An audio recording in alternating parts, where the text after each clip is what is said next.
Hello there. Welcome to the international headquarters of the multimedia entertainment conglomerate that is Papa Nick's Music.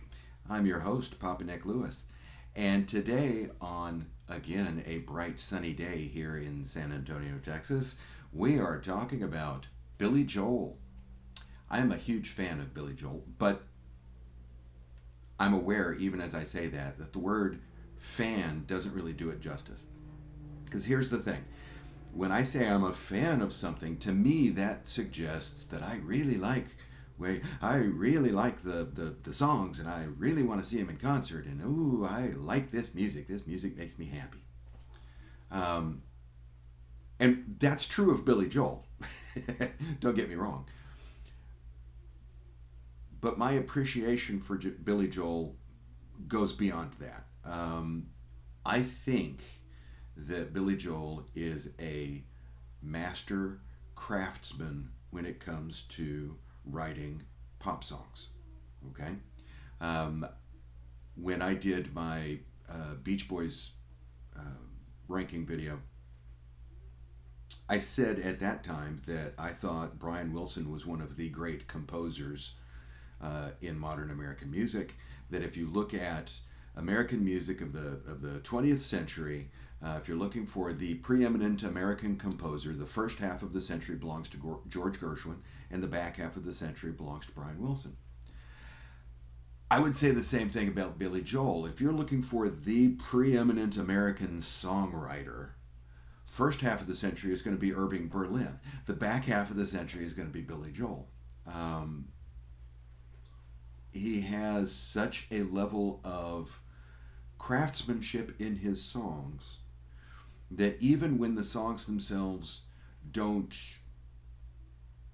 particularly move me, they don't particularly connect to me, I still admire the technical expertise in his songwriting, right? Um, yes, it's true, I'm a huge fan of Billy Joel, but more importantly, I believe that Billy Joel is if not the preeminent songwriter working in the biz today. Um,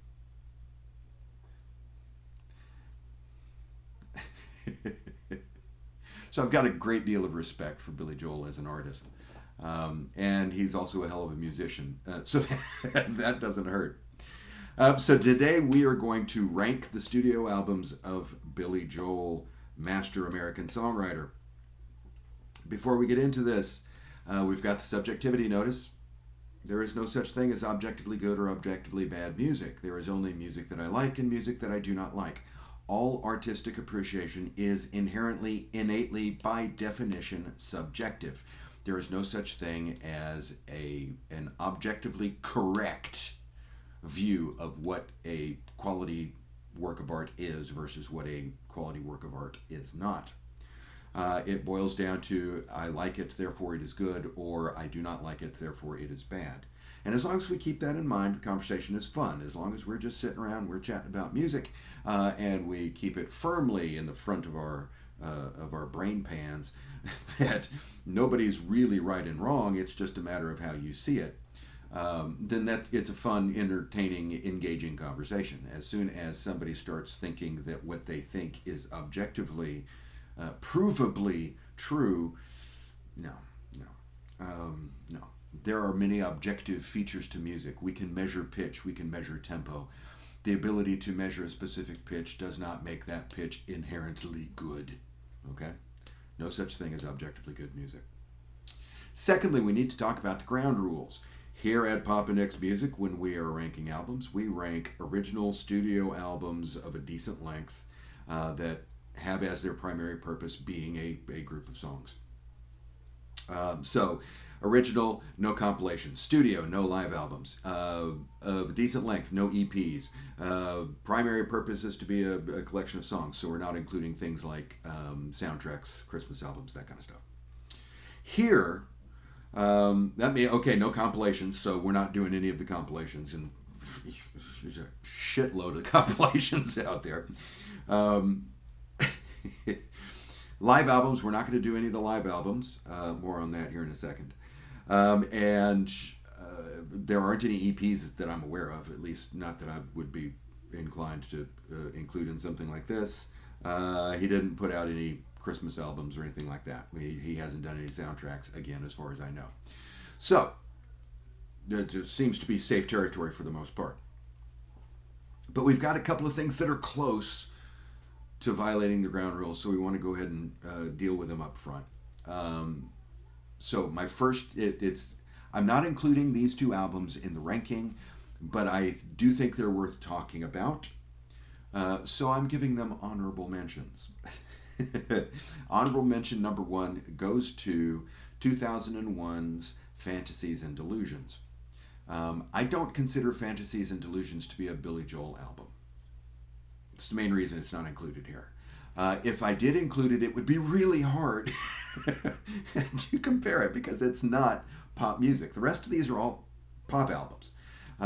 Fantasies and Delusions, if you are not familiar with Fantasies and Delusions, is a recording of several classical piano pieces that Billy Joel has written, played by Richard Koo, classical pianist that Billy Joel knows, that they're buddies. And it's a very good album. It's very good music. It's good enough that I wish he would do more of it. I know, because I'm a regular listener to the SiriusXM Billy Joel channel when it's available. Come on, folks at SiriusXM, stop making this a limited time thing. But I digress. I know that Billy Joel still writes music pretty much every day. He's constantly writing. He just doesn't write pop songs anymore. He just writes music, orchestral piano music. Classical. When I said orchestral, I meant classical. And I would like to hear more of it because I was really impressed with Fantasies and Delusions. I enjoy listening to it. I think it's a stellar album. It's just not a pop album, so I'm not going to include it here. My second honorable mention, when I first established my ground rules for these videos, is okay, we're going to do this. I've walked through them before, so yeah. I thought at the time, okay, there are going to be times one of these ground rules is going to bite me in the butt. I'm going to want to break one of these rules one of these times. And here is my first challenge to the rules, because I really want to include 1981's Songs in the Attic in this list. Songs in the Attic was a live album. And so because it's a live album, I can't really include it because we only do studio albums here. But it's a really good live album. One of these days, I've got in the back of my mind that I'm thinking I'm going to have my top 10 favorite all-time live albums. And if I do, spoiler alert, Songs in the Attic is going to be top 5. Definitely top 5. It will probably be top 3. I don't know that it's going to be my all-time favorite, but it's up there. It's getting close. Songs in the Attic, I think, is a brilliant album. The whole concept of it is brilliant. Most of the time, when you get a live album, what you're expecting is that this is the artist's greatest hits, performed with a slightly quicker tempo, a little sloppy in the instrumentation, with a lot of crowd noise added in for effect, right? All our greatest hits, really fast. Yeah, that's kind of what live albums tend to be. Songs in the Attic is not like that. First off, Songs in the Attic is not trying to present a concert experience.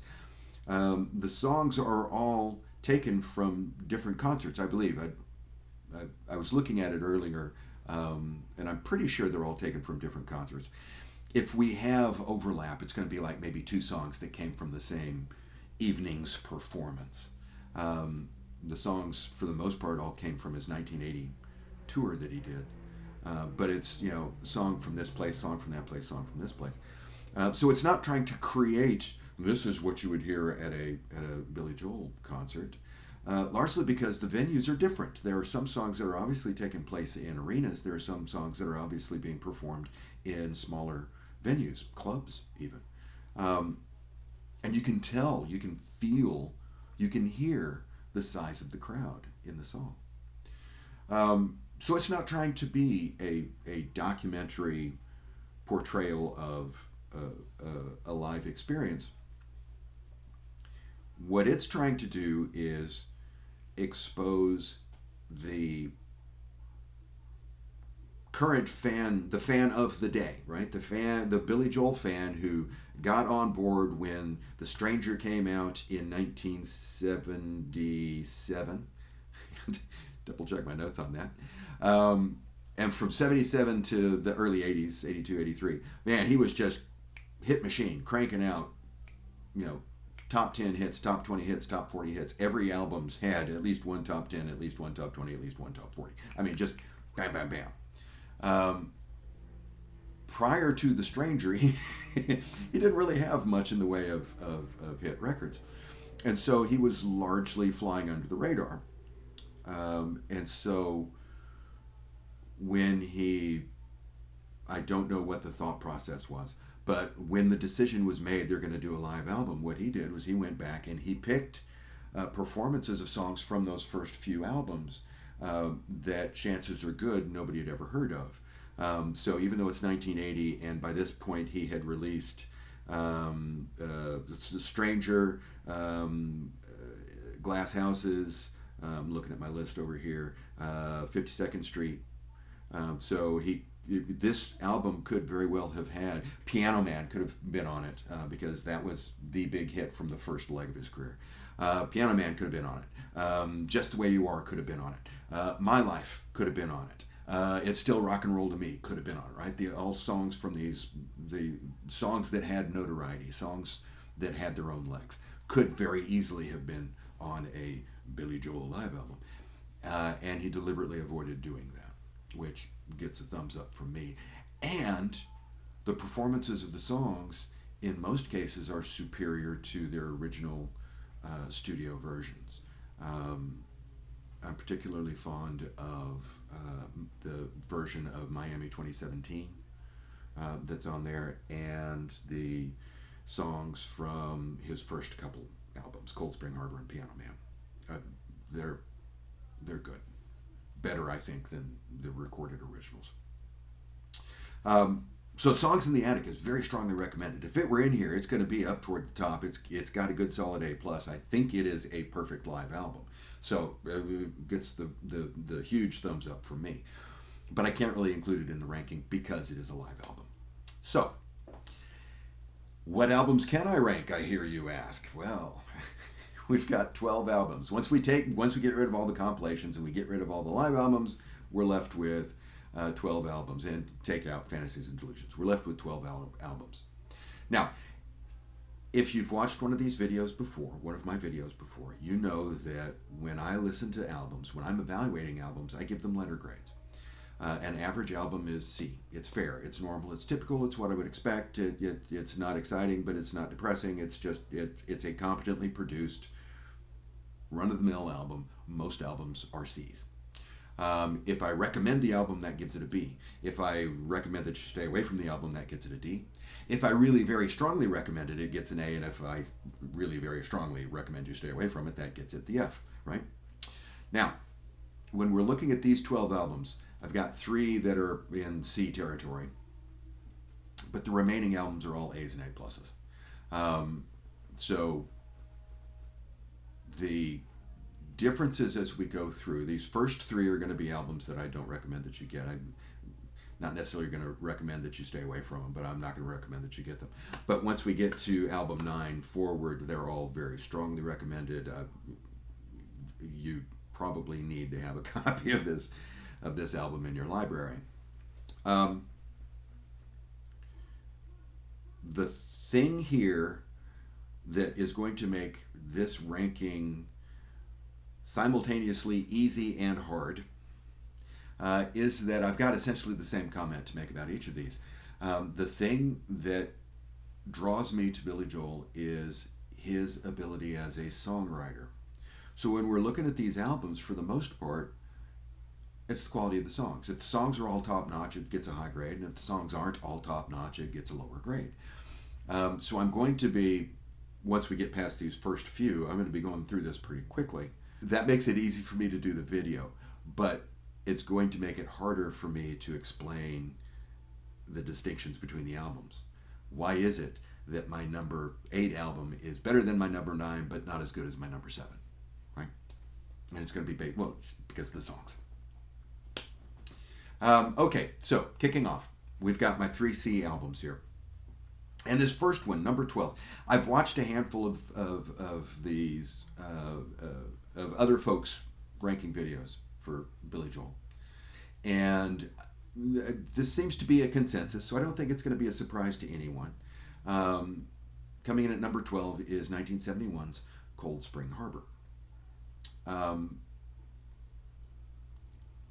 Most people rank it down here because it's a pretty sloppy album. If I'm being honest, I really should be giving it a high D, because I do recommend that you stay away from this album. But I'm going to go ahead and be charitable and give it a C- instead, because it's Billy Joel. And even when he's making a turd of an album, there are still moments of high quality. Songs in the Attic was very poorly recorded, very poorly produced. There was a huge error made, at least one huge error, probably a whole hatful. The master tapes were sped up while it was, the tapes were sped up while it was going through its final mastering, which meant that everything was up like a full tone. Tempo was higher. It's cranking up the speed on the record player, right? Billy Joel himself once said in an interview that he sounded like a chipmunk on it, and I'm not going to go that far. I mean, it doesn't sound like he's singing with a lung full of helium or anything like that, but it is not. It is not a pretty sight. And so, if you're looking at the 1971 album, oh, definitely D. Oh, Jesus. In the early 80s, I think 81, the guy that owned the rights to Cold Spring Harbor, Billy Joel's former manager, who just completely shafted Billy Joel in a contract, and a lot of the songs about trust issues that come in later albums are a direct result of this. Because he owned the master, because he owned the rights to the original, and because Billy Joel had finally made it and was a big draw, he remastered the album and re-released it. This is the version that I have. And it's not as bad, but it's still not good. If you're buying Cold Spring Harbor, you're buying it for one of two reasons. You're either buying it because A, you want to have all of Billy's albums, or B, you're buying it because you really like the good songs on it. The good songs on it are She's Got Away and Everybody Loves You Now, which are both featured on Songs in the Attic. Get Songs in the Attic, you don't have to worry about Cold Spring Harbor. Coldplay Harbor, Freudian slip. So number 12, Cold Spring Harbor. Number 11. The problem that we've got with number 11 is that it's not a bad album. Okay, I'm giving it a C, but it's not a bad album. I'm not saying stay away from it. I'm saying it's C. It's competent. It's professionally recorded. The songwriting is, it's okay. It's just not great. There are a few bright spots on it, because there are a few bright spots on any Billy Joel album. But number 11 is 1974's Street Life Serenade, which really has, as far as I'm concerned, 3 decent songs on it. The Entertainer is a really good song. Got a nice sense of humor. I like that. Root Beer Rag is a really good instrumental. It is an impressive piece of performance, right? I mean, playing that thing, it has got to be hard. It's got to be, like, amazingly difficult. I can't imagine actually doing it, and it's not just because I don't play piano. I can't imagine being good enough to actually do that. And it's a good rag. I mean, ragtime music is, it's an interesting choice for for a pop album in the mid '70s to include a rag. But it's it's a good example of ragtime. So it's a good song. I don't know that I could listen to it on an endless loop, but it's a good song. And then finally, Souvenir is a good song. It's about a minute and a quarter long. I mean, it's just tiny. And the problem that we've got here is that when he made the album under duress, I think.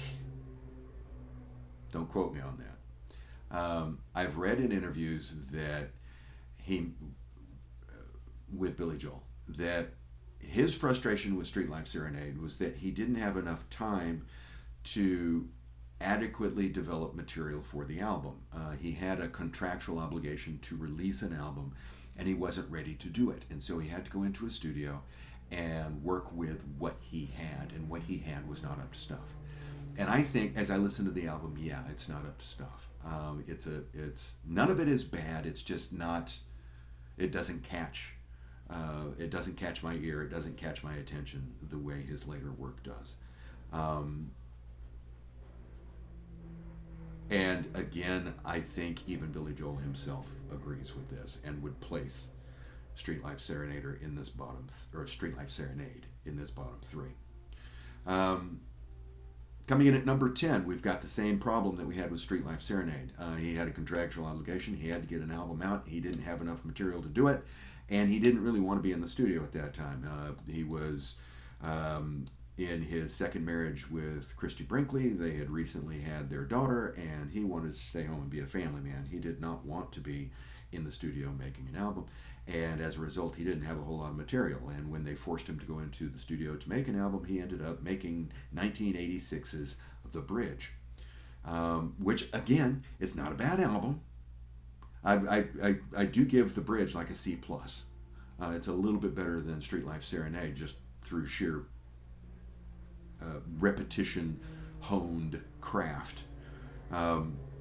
And it's got a few good songs on it. A Matter of Trust that's a good kick down the door rocker. Modern Woman is a good song. I've always been fond of Big Man on Mulberry Street. So there are some good bits on here, but none of them seem particularly inspired to me. None of them had that little hook that worms its way into my psyche. So we've got these three bottom dwellers. Cold Spring Harbor, C-, Street Life Serenade, C, The Bridge, C+, but they all have the same basic problem. They're just Now from here on, rock solid. Very heartily recommend. These are all A's or A+.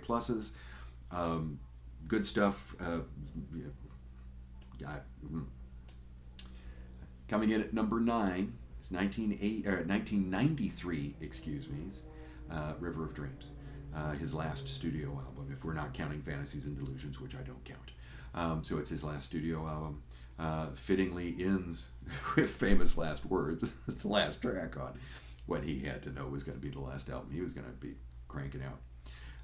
River of Dreams was a little disappointing to me when it first came out. Because you better believe I snapped up a copy of it as soon as it was available, and I played it all the way through. And I was kind of, it's okay. It has grown on me. When I first heard it, I would have given it a good solid B, maybe B-. But now it's an A. There is a lot of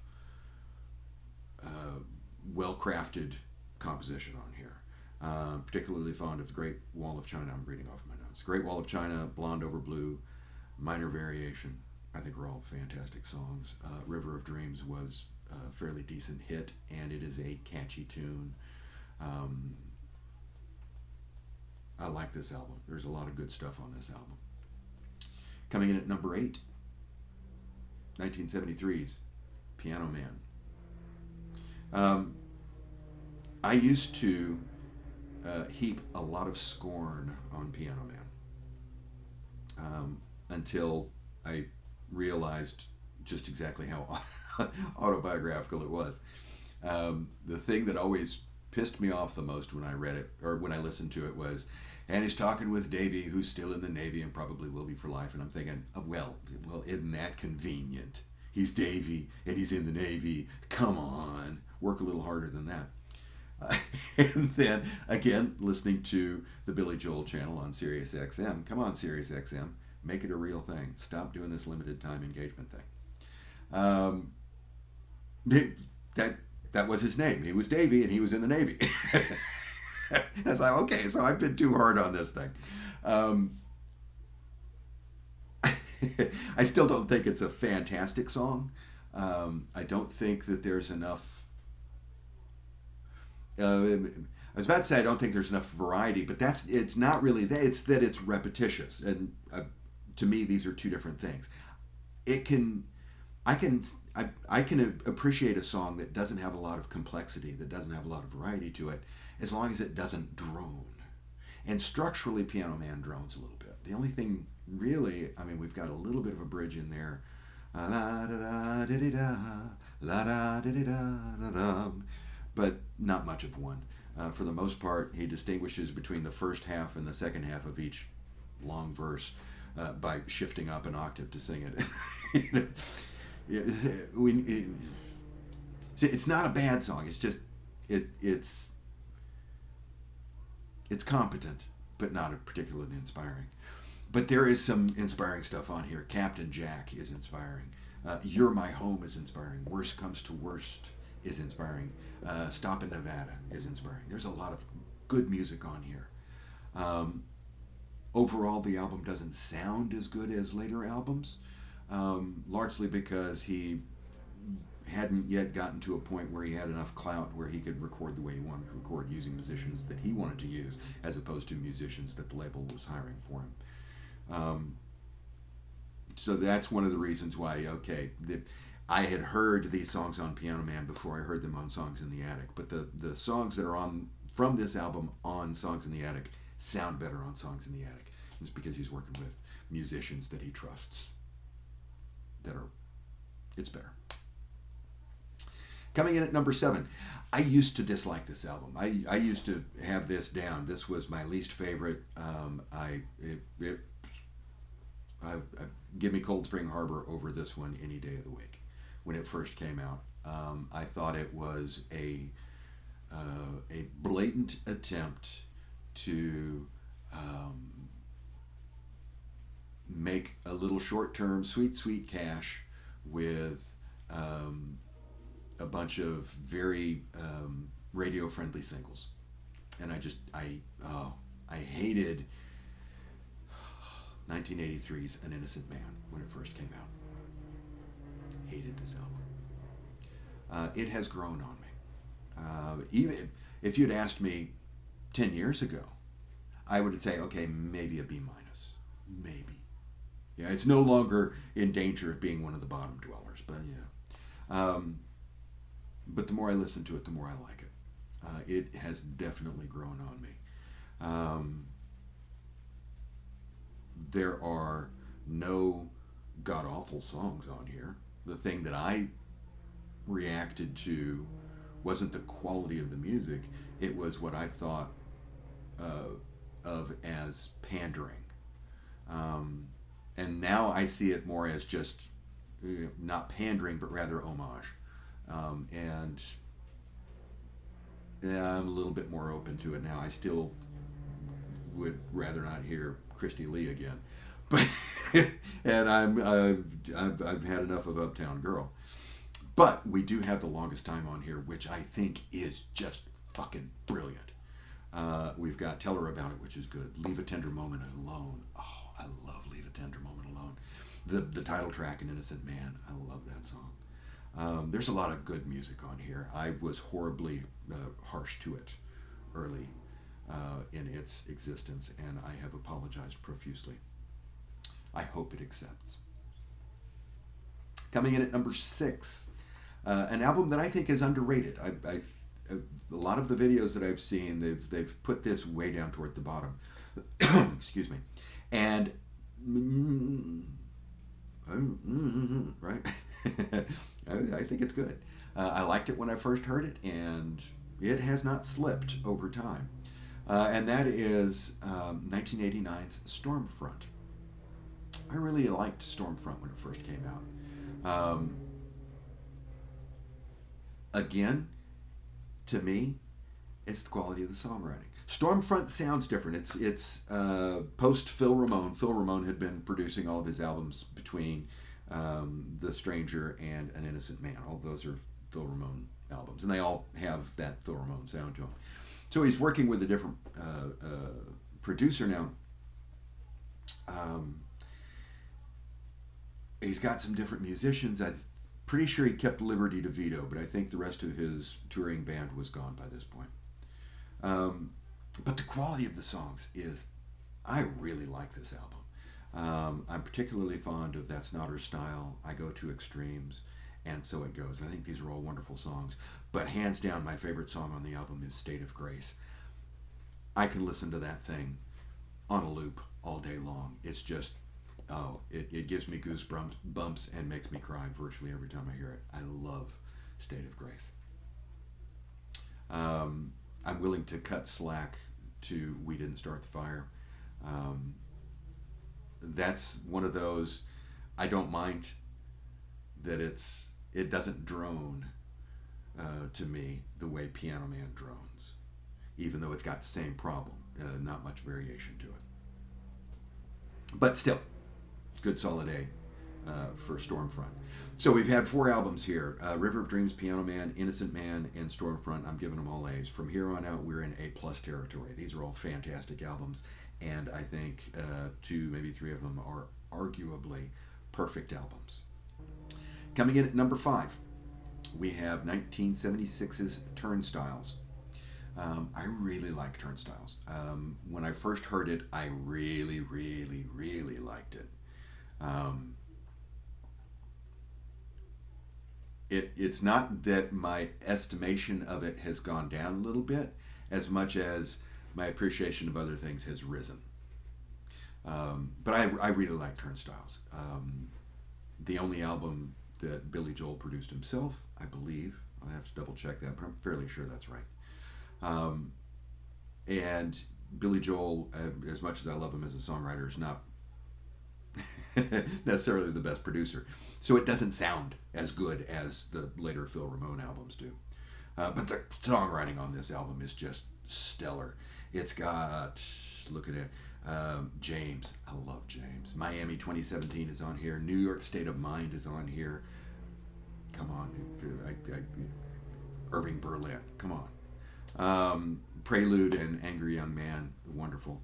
But it's got Summer Highland Falls, which I just think is brilliant. I love that song. Turnstiles is a really strong album. All You Want to Do Is Dance is about that's about the worst song on here. That's the only song that I'm even tempted to skip, and even then, that's mostly because I don't like the cheesy fake steel drum sound in the background. The song itself is fine. Coming in at number 4, 1980s Glass Houses. Glass Houses was a monster of an album. As is the case on a couple of these Billy Joel albums. Side 1 of the original vinyl. Side 1 is radio hits. Side 2, stuff that only fans know about. And most people are playing side 1 and wearing the album out on side 1, and they never flip it over. Side 1 on this thing has You May Be Right, Don't Ask Me Why, It's Still Rock and Roll to Me, Sometimes a Fantasy. I mean, it's like, yeah. Side 1 is nothing but hits. But side 2 has really good songs. C'était Toi, I really like. I Don't Want to Be Alone. Sleeping with the Television On, right? There's a lot of good music on here. It also sounds a little bit different from earlier albums. By this point in his career, Billy Joel is now playing arenas. He had been playing clubs and smaller venues, but now he's playing arenas. And when you're playing arenas, you need a little bit more. A little bit harder to sit there and play your little soft songs on the piano and reach the people that are back in row 200, right? I mean, you got to crank it up a bit. And so he wrote a lot of really strong rockers on here, which is why you've got songs like You May Be Right. I really like Glass Houses. Good solid A+ album. Now, a common feature of album ranking videos like this is you get to a certain point and you say, okay, from this point, you could put these in any order on any given day. I generally avoid trying to do that. But if I'm being completely honest, that is the case with my next two. My number one is always going to be my number one. It is, I think, the best Billy Joel album. But 2 and 3 swap back and forth an awful lot.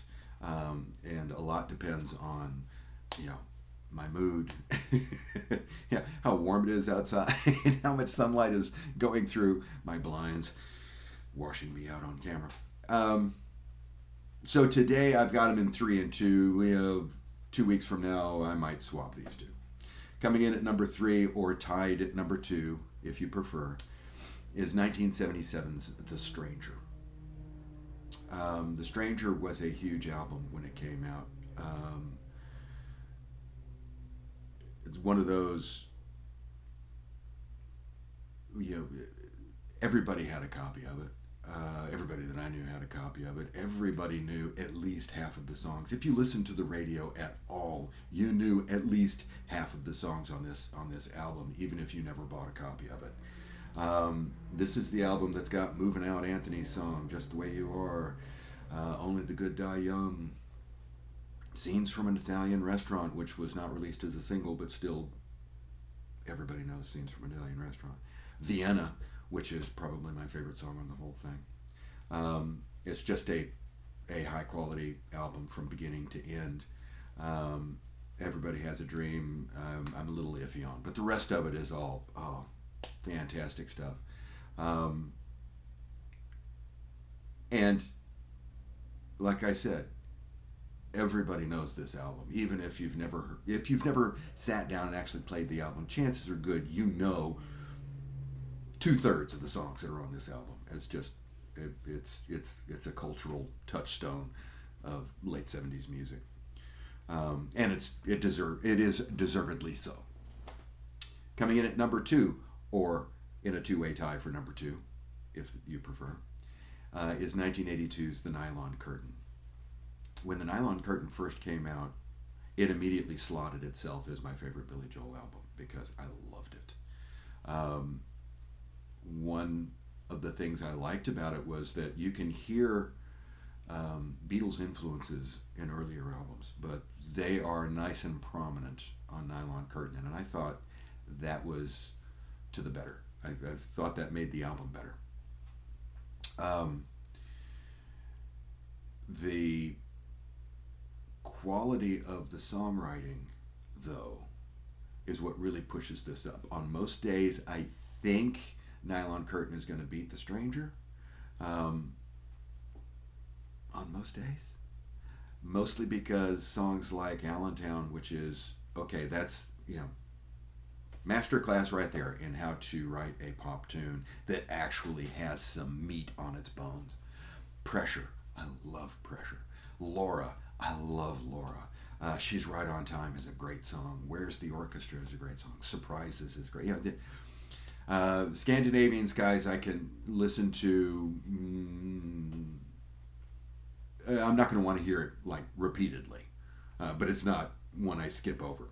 It's just one that I will I'll check my time to make sure. But overall, I really like Nylon Curtain. I think there is some very high quality songwriting on this album. But my hands down favorite Billy Joel album is 52nd Street from 1978. I was watching videos earlier this week, and I watched one where the guy was saying, well, 52nd Street is pretty good. Side 1 is the really good side. Side 2 is kind of boring. And, okay, well, I agree that there's a difference between side 1 and side 2. I was talking about Glass Houses a little bit ago. Side one is the radio hit side. Side two is the deep cut side. Side one is the side for casual fans. Side two is the side for devoted fans. If you want to be judgmental in how you say that. And that's the case here on 52nd Street. We've got 4 songs on side one. 3 of these 4 songs were the singles that were all big hits, that are all songs that folks know. My Life, Honesty, and Big Shot. Although I think the actual track order is Big Shot, Honesty, My Life. But still, those were the 3. The 4th song on side one is Zanzibar, which is a brilliant song. When I first got this album, when it was first released in 78, I got it on cassette because, as anybody like me who is somewhere between the ages of 45 and, let's say, dirt, music existed on cassette for a while there. And so I got it on cassette. And this was one of those where I'd listen to that first side and then I'd rewind it and I'd listen to the first side again. And then I'd rewind it and I'd listen to the first side again. And it took me a good long time before I ever flipped it over and listened to side 2, just because side 1 was so good. Now, when I'm thinking about this album, I don't think about side 1. I think about side 2. Side 2 has Stiletto.